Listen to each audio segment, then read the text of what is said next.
Soovid langetada kehakaalu ja parandada tervisenäitajaid, aga teha seda ilma kaloreid lugemata ja toitu kaalumata, siis aja nüüd kõrvad kikki. Olen selles tervisliku toitumise maailmas seigelnud juba üle 20 aasta ja iseenda peal proovinud läbi kõik võimalikud ideoloogiad alates toidu kaalumisest koos kalorite lugemisega kuni rasvade mittesöömiseni välja. Ja täna julgen endale tunnistada, et panin puusse. Ma panin väga puusse. Seda põhjusel, et ma ei osanud näha asju, mis tegelikult määrab ära selle, kas meie pingutused on püsivad või kõigub kõik justkui hapra tahtejõu nöörikese küljes. Tean, sest ma olen olnud ise täpselt samas augus, täpselt samas nõiaringis.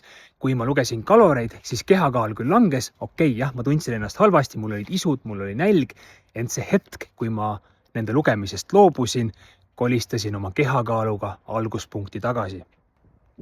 Ja seda põhjusel, et ma ei arvestanud oma hormoonidega, mis on justkui sellised väikesed hallid kardinaalid, mis määravad kõik.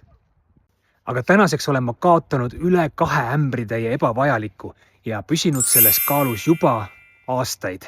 Ilma jootamiseta, ilma nälgimiseta, ilma piinlemiseta.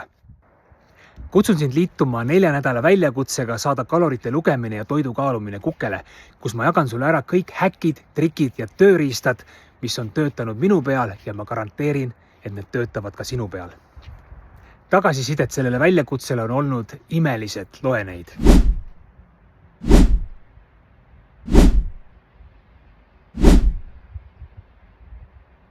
Seekordne väljakutse on eelmistest märksa erilisem, sellepärast et meil on üle 1000 euro auhindu, meil on 4 laivi, meil on üllatuskülalised ja palju muud põnevat.